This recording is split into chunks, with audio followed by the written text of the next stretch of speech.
बिस्मिल्लाहिर्रहमानिर्रहीम। अस्सलाम वालेकुम स्टूडेंट्स, मैं आपको इकनॉमिक्स की क्लास में खुश आमदीद कहती हूँ।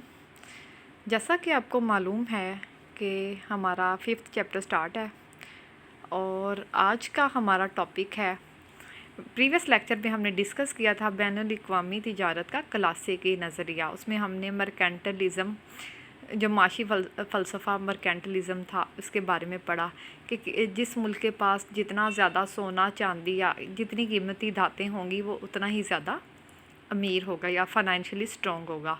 इस नज़रिए के मुताबिक तिजारत, बैनुल-अक़वामी तिजारत दौलत का क्या होती है, सरचश्मा, क्योंकि बरामदात की बदौलत आपके पास सोने चांदी जैसी धातें आती हैं, जबकि दरामदात से ये दूसरे ममालिक को देनी पड़ती है। ठीक है, अब आज हम डिस्कस करेंगे डिटेल में कि बैनुल-अक़वामी तिजारत का एडम स्मिथ का कुली बर्तरी का नज़रिया क्या था। जैसा कि आपको नज़र आ रहा होगा हेडिंग, ठीक है, कि हमें पता है जो एडम स्मिथ हैं उनका ताल्लुक़ कहाँ से है, किस स्कूल ऑफ थॉट से है, क्लासिकी मकतब फ़िक्र से। ठीक है, अब इनका हर माशरतदान का किसी भी थ्योरी के हवाले से अपना व्यू होता है। अब एडम स्मिथ ने अपने जो नज़रिए की बुनियाद थी वो किस बेस पे की थी, कुली बर्तरी। अब ये कुली बर्तरी क्या है, इनके मुताबिक या इनका ये पॉइंट ऑफ व्यू है कि दो ममालिक के दरमियान तिजारत उस वक्त इसलिए नफ़ा बख्श होती है कि अब समझे दो ममालिक हैं, एक मुल्क को एक चीज़ की पैदावार में बर्तरी हासिल है और दूसरे मुल्क को दूसरी शय के पैदा करने में कुली बर्तरी हासिल है। अब जारी बात है, जिसको जिस चीज़ के पैदा करने में कुली बर्तरी है वो उसी चीज़ की पैदावार में तखसीस हासिल करेगा।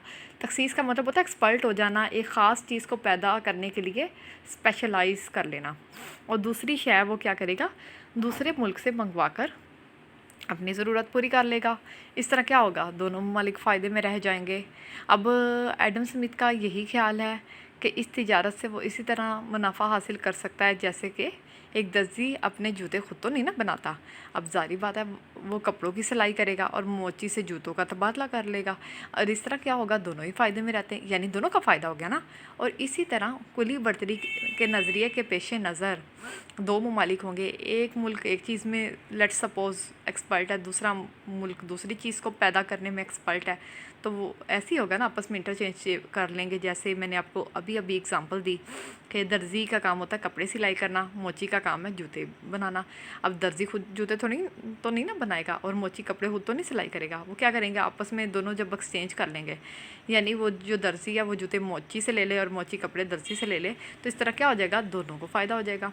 अब जारी बात है, इसका एक स्केजुअल भी है, इसके हम डिटेल से करते हैं। हमने यहाँ पे फ़र्ज़ कर लिया हुआ है कि पाकिस्तान 10 घंटे मेहनत के बदले गंदम की एक इकाई पैदा करता है। ऐसे ही एग्ज़ाम्पल के तौर पे 10 घंटे लगा के क्या करता है, गंदम की एक इकाई, जबकि ईरान को एक इकाई, उसी गंदम की एक इकाई को पैदा करने के लिए कितने घंटे चाहिए होते हैं, 20 घंटे। यानी पाकिस्तान को कम टाइम लग रहा है, तो पाकिस्तान को गंदम पैदा करने में फ़ायदा हो जाएगा ना। लेकिन अब दो चीज़ें हैं यहाँ पे, कपड़े की पैदावार के लिए ईरान मेहनत के 10 घंटे ले रहा है और पाकिस्तान 20 ले रहा है। अब ईरान को फ़ायदा है कि उसका जो कपड़ा है वो कम मेहनत से बन रहा है, जबकि पाकिस्तान में उसी कपड़े की इकाई को बनाने के लिए ईरान के मुकाबले में दुगनी मेहनत लग रही है। तो अब क्या करेगा पाकिस्तान को, ज़ाहिर बात है, अब गंदम के केस में हमने देखा था ईरान को दुगनी मेहनत चाहिए। तो अब इसका यही सलूशन है कि पाकिस्तान को गंदम की पैदावार में और ईरान को कपड़े की पैदावार में बर्तरी हासिल है, कुली बर्तरी। ठीक है, ठीक है। अब यहाँ पे आप देख सकते हैं गोशवारे में आपको दिख रहा है एक छोटा सा टेबल बना हुआ है कि पाकिस्तान में जो मेहनत फ़ी इकाई गंदम की है वो 10 घंटे है, जबकि कपड़े की 20 घंटे है, और ईरान में मेहनत जो है गंदम के लिए वो 20 घंटे की है, जबकि कपड़े के लिए 10 घंटे है। तो अब क्या है, ईरान को कपड़े की पैदावार पे बर्तरी होगी और पाकिस्तान को गंदम की पैदावार में, और दोनों क्या करेंगे, एक दूसरे से तिजारत करेंगे, अपनी ज़रूरियात भी पूरी कर लेंगे। अब देखो ना, यहाँ से एग्ज़ाम्पल लगा लें। अब अगर एक चीज़ है, वो समझे 20 रुपये में कपड़ा पड़ रहा है पाकिस्तान को, अगर वो ख़ुद बनाता है, ऐसे ही फ़र्ज़ कर लें, तो वो अगर ईरान से 15 में भी ख़रीदे, इस तरह दोनों को फ़ायदा है ना, क्योंकि ईरान को तो 10 रुपये के पड़ रहे हैं, तो दोनों को फ़ायदा हो गया। यानी उसको भी मुनाफा मिल गया और पाकिस्तान को भी अपने होम उस पे पैदा करने की निस्बत जो लागत है वो क्या आ रही है, कम। ठीक है, तो ये था हमारा एडम स्मिथ का कुली बर्तरी का नज़रिया।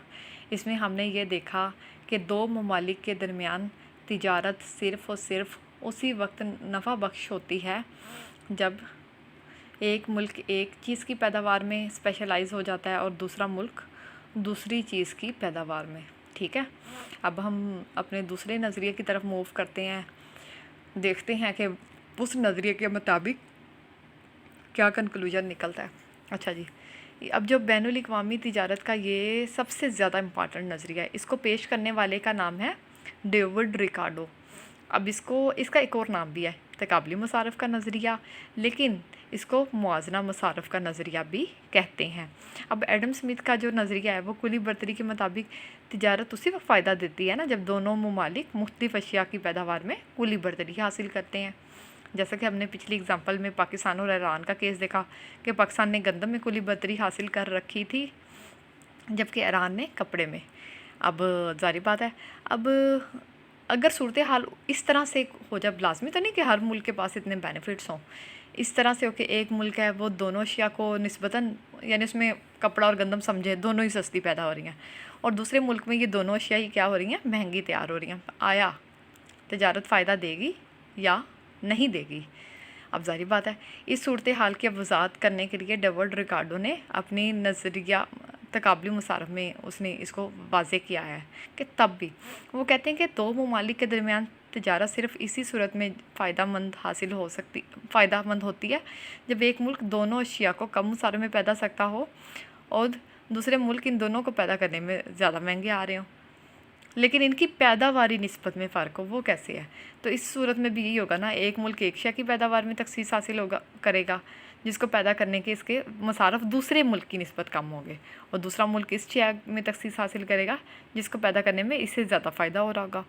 अब हम ये टेबल से जब तक नहीं कंक्लूड करेंगे आपको ये पॉइंट्स इस तरह से क्लियर नहीं होंगे। ठीक है, अब हम देखते हैं डेविड रिकार्डो की, ये आपको लास्ट 4 लाइन्स के अंदर डेफिनेशन को ज़रा फोकस्ड होकर सुनिएगा।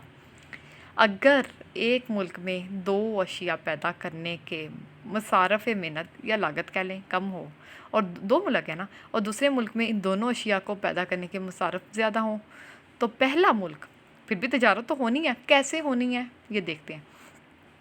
इस चीज़ को पैदा करने में तखसीस हासिल करेगा या पैदा करेगा जिसमें इसको तकाबली अब ये कि आप मुआवजना करोगे जिसको तकाबली तौर पे ज़्यादा फ़ायदा होगा। दूसरा मुल्क इस चीज़ को पैदा करेगा जिसमें इसको तकाबली तौर पे कम नुकसान होगा। अब नुकसान तो उसको वैसे दोनों में है, अब नुकसान को भी तो कम करना है। इसका फ़ायदा है कि ये फ़ायदे को बढ़ा सकता है, जो दूसरा ऑप्शन है वो क्या है, अपने नुकसान को तो मिनिमाइज़ कर सकता है। वो कैसे होगा देख लेते हैं। अब यहाँ पे आ जाएं। अब इसने एक मिसाल, ये टेबल आपको भी दिख रहा है। अब यहाँ पे हमने ये फ़र्ज़ किया है कि दो ममालिक हैं, पाकिस्तान और ईरान, और दो ही अशिया हैं, गंदम और कपास। सिर्फ़ एक आमिल मेहनत की मदद से क्या होते हैं, पैदा, यानी ये 1:2 का मॉडल है। ठीक है, तो मेहनत ही हमने लिया और तो किसी हमने पैसे की सूरत में इकाई की बात नहीं गई। पाकिस्तान में गंदम तकाबली तौर पे क्या हो रही है, सस्ती पैदा हो रही है, यानी गंदम पैदा करने के 80 घंटे और कपास पैदा करने के 90 घंटे। और ईरान में अगर आप देखें तो इसको दोनों चीज़ें बज़ाहिर ऐसा लग रहा है कि उसको 120 घंटे लग रहे हैं और 200, दोनों चीज़ें महंगी है ना। तो अब क्या करेंगे, लेकिन पाकिस्तान क्या करेगा, दोनों एशिया ईरान के मुकाबले में बेहतर पैदा कर सकता है अगर दोनों ममालिक में एशिया का मुआवजा किया जाए। तो आपको ये टेबल में दिख रहा है। अब ज़रा इस टेबल के नीचे ही आ जाएँ कि गोशवारे के मुताबिक पाकिस्तान गंदम की एक इकाई पैदा करने में कितने घंटे लगाता है, 80 घंटे, जबकि ईरान को कितने चाहिए हैं, 120 घंटे। और दूसरी तरफ पाकिस्तान कपास की अगर एक इकाई बना रहा है तो वो 90 घंटे में, और ईरान 100 घंटे लगा रहा है। अब ये कैसे तजारत को फ़ायदा होगा। इस तरह से पाकिस्तान को दोनों अशिया की पैदावार पर बज़ाहिर तो यही लग रहा है ना कि बढ़तरी हासिल है, लेकिन हम पढ़ रहे हैं चूँकि इस नज़रिए को तजारत के पॉइंट ऑफ व्यू से, तो हमें ये प्रूफ करना है अगर आपके सामने इस तरह की भी सिचुएशन हो तो आया तजारत फ़ायदा देगी या नहीं देगी। क्योंकि दोनों ममालिक की पैदावारी निस्बत क्या है, डिफरेंट है। अब ज़रा देखते हैं इनके मुतबादिल मुसारफ का गोशवारा वो कैसे बनाते हैं। अब पाकिस्तान में पहले आपने गंदम के निकालने हैं, 80 को क्या करोगे 90 से डिवाइड करोगे तो आ जाते हैं 0.89, और जब कपास के निकालोगे तो फिर 90 को 80 से डिवाइड कर दोगे, आपको दिख रहा होगा। ये देखिए मैं इसको थोड़ा जूम करती हूँ, लेकिन थोड़ा सा ये ब्लर्ड है फ़ोटो, ठीक है। यानी यहाँ पे गंदम में 80 को डिवाइड किया 90 से तो क्या आया 0.89, और कपास को किया है 90 को फिर 80 से, तो ये क्या आया 1/1। इस तरह रान के निकाले 120 को 100 से करोगे तो 1.2 आ गया, और कपास के लिए 100 को ऊपर कर दोगे 120 को नीचे तो आ जाएगा 0.83, ठीक है। जब किसी मुल्क के मुतबादिल मसारफ दूसरे मुल्क के मुकाबले में अपने तौर पे कम हो तो इससे तकाबली बरतरी हासिल होती है। अब क्या पाकिस्तान में गंदम के जो दोनों के मुकाबले में किस में ज़्यादा, क्योंकि ये जो फिगर है ये 1 से भी कम आ रहा है और कपास का फिगर 1 से ज़्यादा, तो ज़्यादा फ़ायदा पाकिस्तान के मज़ीद फ़ायदा गंदम में ही है क्योंकि इसके मसारफ कपास की निस्बत भी कम है, ठीक है। जबकि ईरान की कपास की पैदावार कम मुतबादिल मुसारफ करती है, क्योंकि ईरान का अगर देखा जाए ईरान गंदम 1.2 में बनाता है, ऐसे ही आपको समझाने के लिए कह रही हूँ, और 0.83 में कपास, तो ईरान क्या करेगा कपास पैदा कर लेगा। इसीलिए अगर पाकिस्तान गंदम की पैदावार और ईरान कपास में स्पेशलाइज करे तो फिर क्या होगा, तो तिजारत के ज़रिए दोनों मुल्क एक दूसरे से ज़रूरत की चीज़ मंगवा सकते हैं। अब ये बात याद रखनी है कि किसी शय की पैदावार में तखसीस हासिल करना आपको सिर्फ़ और सिर्फ इस सूरत में फ़ायदा देगा जब तक अशिया की पैदावारी निस्बतों में फ़र्क हो या किसी एक शय के मुतबादिल मसारिफ क्या हो, मुख्तलिफ हों। अब ज़रा हम बात कर लेते हैं कि तिजारत से हासिल, उसी एग्ज़ाम्पल को मैं आगे बढ़ा रही हूँ, शुदा मुनाफे का हुजम या इसकी तकसीम। अब हमने देखा था मुनाफे के तयन के लिए हमने फ़र्ज़ किया था कि पाकिस्तान और ईरान अपने अपने तौर पे दोनों अशिया को पैदा करके इस्तेमाल में ला रहे हैं, अभी तिजारत नहीं हो रही, अभी स्टार्ट कर रहे हैं।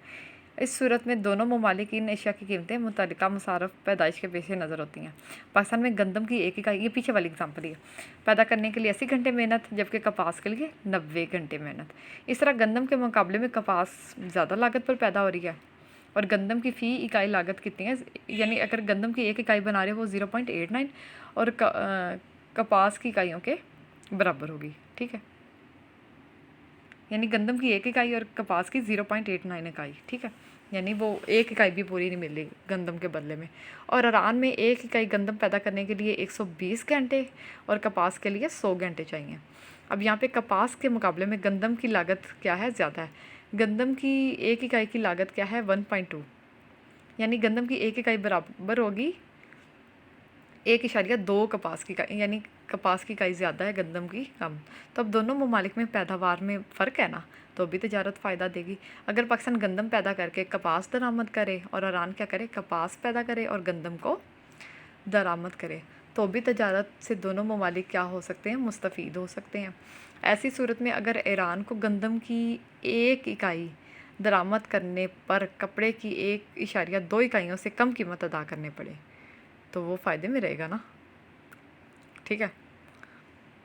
यानी समझे 12 रुपये आ रही है, ऐसी गले इशारिया को इग्नोर कर दें आपको समझाने के लिए। अगर पाकिस्तान गंदम की एक इकाई के बदले 0.89 यानी 0.9 कर लें इकाइयों से ज़्यादा मकदार में कपास हासिल कर ले तो इससे भी नफ़ा होगा। लिहाजा अगर गंदम और कपास की बैनुल अक़वामी कीमतें 1.2 और 0 इनके दरमियान कोई भी कीमत हो तो दोनों ममालिक को क्या होगा फ़ायदा। अब कैसे होगा, हमने फ़र्ज़ किया कि गंदम आलमी मंडी में जो कीमतें तो वही आपने देनी है ना, जब अभी यहाँ पे इतनी बात में अभी तजारत नहीं स्टार्ट हुई, अब हम बात करते हैं कि तजारत स्टार्ट होगी। अब यहाँ पे बैनुल अक़वामी मंडी में गंदम की एक इकाई के बदले कपास की एक इकाई हासिल होती, समझे बराबर होगी, तो ज़ाहिर बात है ईरान को तो फ़ायदा है क्योंकि वो कपास को बरामद करके गंदम को क्या करेगा दरामद।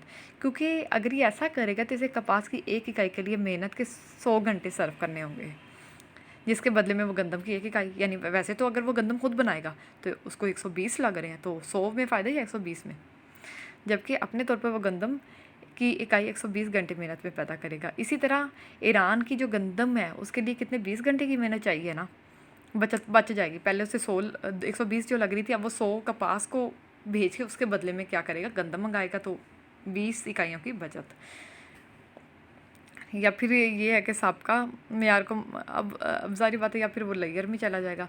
अब तखसीस के बाद तिजारत से पाकिस्तान को हासिल होने वाले मुनाफे का जायज़ा किस तरह लेना है। अगर पाकिस्तान अपने तौर पे कपास पैदा करे तो सिर्फ मेहनत के 90 घंटे सर्व करने पड़ेंगे, जबकि तिजारत की मदद से वो क्या करेगा, एक इकाई गंदम के बदले 1 इकाई कपास लेगा। ये इंटरनेशनल प्राइस है ना।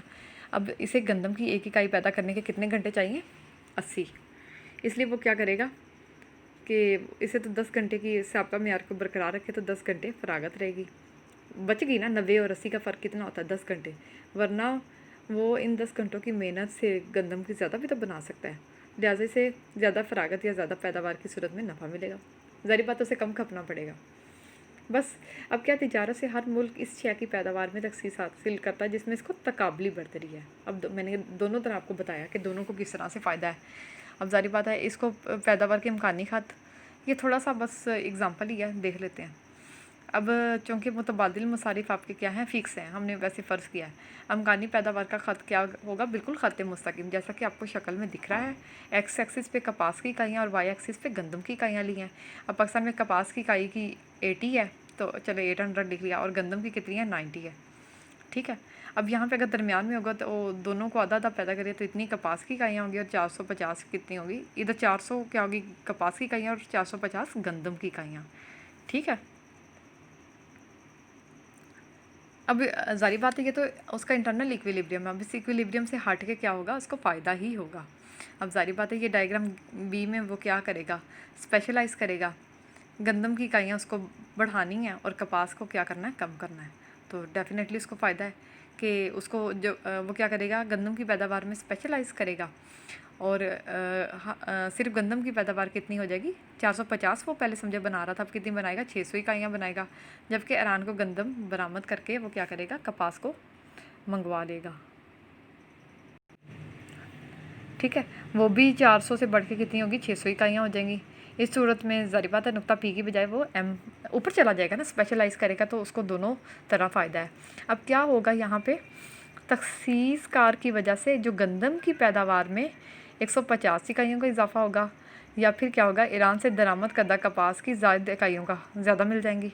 और ईरान के नुक्ता नज़र से भी तिजारत से मुनाफे की यही सूरत हाल होगी, यानी दोनों तरह से दोनों मुल्क क्या रहेंगे, फ़ायदे में रहेंगे। तो आगे इस नज़रिए को सही साबित करने के लिए कुछ मफरूज़ात आ रहे हैं। इंशाल्लाह हम उन मफरूज़ात को नेक्स्ट लेक्चर में कवर करेंगे। आज के लिए इतना ही काफ़ी है। आज हमने क्या पढ़ा, हमने आज 2 थ्योरीज़ पढ़ी हैं। ठीक है। एक तो क्योंकि इकोनॉमिक्स में जब भी कोई थ्योरी बनती है तो उसके लिए हमेशा मफरूज़ात का सहारा लिया जाता है, उसके बगैर कोई भी थ्योरी वैलिड साबित नहीं होती। आज हमने जब लेक्चर स्टार्ट किया, हमने क्लासिकी नज़रिए को थोड़ा पढ़ा, फिर हमने कुल्ली बर्तरी का नज़रिया पढ़ा जिसको किसने प्रेजेंट किया था, एडम स्मिथ ने। और इसके बाद हमने पढ़ा तकाबली मसारिफ़ का नज़रिया जो कि डेविड रिकार्डो ने पेश किया था। ठीक है। तो ये था हमारा आज का लेक्चर। हमने देखा था कि दोनों सूरतों में दोनों ममालिक के लिए तजारत नफ़ा बख्श होती है, चाहे बज़ाहिर सूरत हाल जो भी लग रही हो। ठीक है। तो ये था हमारा आज का टॉपिक। इसको अच्छे से देख लीजिएगा। अगर कोई कन्फ्यूजन हो तो कमेंट बॉक्स में कर दें कमेंट। ओके, अल्लाह हाफिज़।